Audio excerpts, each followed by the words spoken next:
नमस्कार, मैं पंकज प्रसून।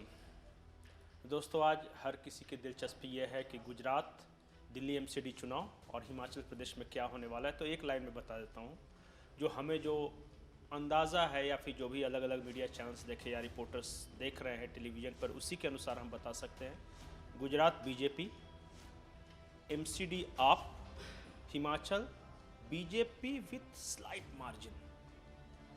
खैर, हम अपने मूल विषय की ओर आते हैं। आज मैं दो मुद्दों पर आपसे चर्चा करूंगा।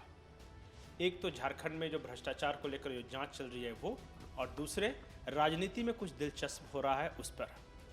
आइए सबसे पहले बात करते हैं भ्रष्टाचार पर। ये आपको पता है कि पंकज मिश्रा को कैसे ईडी की टीम ने सीआरपीएफ की मदद से उठाकर सीआईपी में भर्ती कर दिया। मनोचिकित्सक संस्थान है, शायद उनको नींद नहीं आ रही थी, नींद की गोलियां भी बेअसर हो गई थी। तो अब किस तरह का इलाज होगा, रांची के कांके में एक पागल खाना है, उसमें ये तो देखते जाइए। और दूसरी बड़ी बात है कि आपको याद है कि साहेबगंज में एक जहाज़ हादसा हुआ था, और एक दो दिन पहले बाबूलाल मरांडी जी ने एक ट्वीट किया था कि कैसे कटिहार के जो डीएम हैं उनकी रिपोर्ट में और साहेबगंज के जो डीसी हैं उनकी रिपोर्ट में फ़र्क था। साहेबगंज के जो डीसी हैं, इनका कहना था कि जहाज़ दिन में चली है और दिन में ये हादसा हुआ है, जबकि कटिहार के जो डीएम हैं उनका कहना था कि रात में इन जहाज का परिवहन किया गया और रात में ये हादसा हुआ।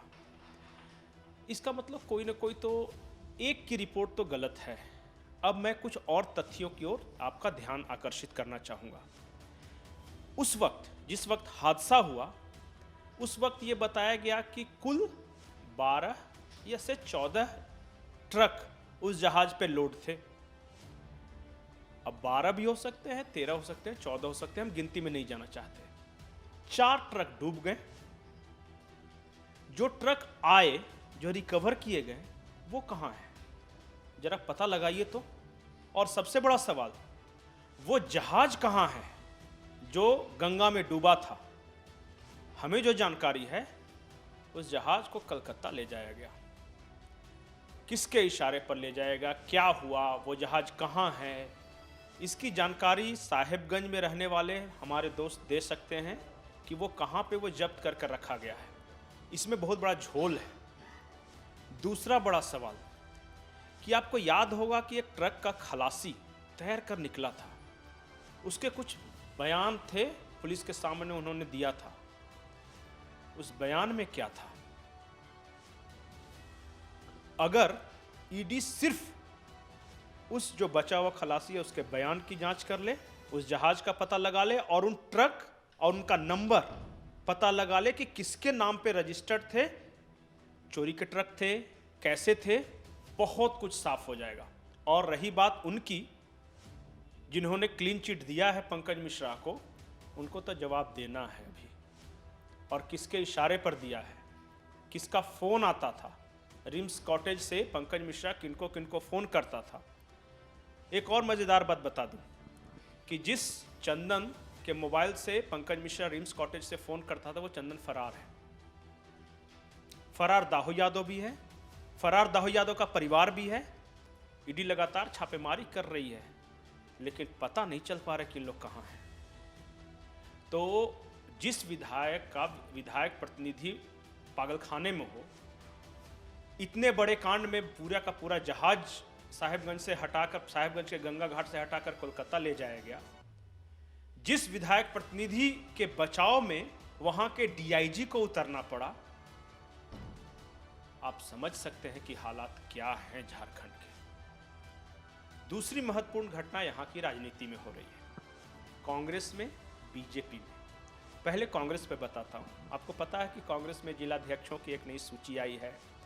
इसके बाद ऐसे तो सोशल मीडिया पे भरा हुआ है कि एक भी मुसलमान को जगह नहीं दी गई, कांग्रेस मुसलमानों के खिलाफ है, वगैरह वगैरह। लेकिन सबसे महत्वपूर्ण टिप्पणी खिजरी के विधायक राजेश कच्छप की आई है। उन्होंने ट्वीट किया है और अपने ट्वीट में लिखा है कि जब कांग्रेस के लोग ही कांग्रेस की नैया डुबाने में लगे हैं, तो फिर इस नैया को बचा कौन सकता है। कुछ इसी तरह के ख्याल कई लोगों के भी हैं, वो विधायक भी हैं। और अंदर खाने कांग्रेस में ये चर्चा है कि अगर जैसी स्थिति है वैसी चल रही है तो अगली बार 16 क्या 6 या 7 पर भी आफत है। खैर, अब आते हैं भारतीय जनता पार्टी की ओर। मैंने आपको बताया था कि गुजरात चुनाव के बाद भारतीय जनता पार्टी में 3 बड़ी घटनाएं होने वाली हैं। मोदी मंत्रिमंडल में फेरबदल होगा, कुछ लोग आएंगे, कुछ लोग बाहर जाएंगे, कुछ लोगों को संगठन में जगह दी जाएगी। वो लिस्ट लगभग बनकर तैयार है। प्रधानमंत्री के पास हर मंत्री की रिपोर्ट कार्ड है और जिसे रिप्लेस करना है उसकी भी वजह है और जिन्हें इंक्लूड करना है उसकी भी वजह है। इस बात की चर्चा है कि झारखंड से एक नया चेहरा मंत्रिमंडल में शामिल होगा।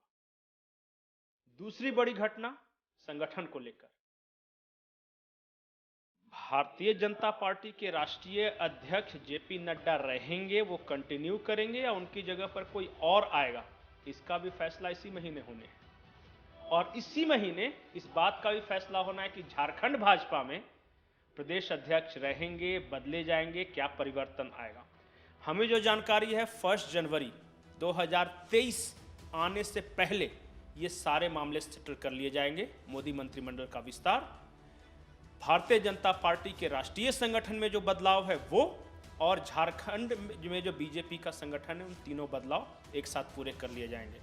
तो अगला 10 से 15 दिन झारखंड की राजनीति के लिहाज से, जांच एजेंसी के लिहाज से, बीजेपी संगठन में बदलाव के लिहाज से, राष्ट्रीय राजनीति के लिहाज से बहुत महत्वपूर्ण, बहुत हैपनिंग रहने वाला है।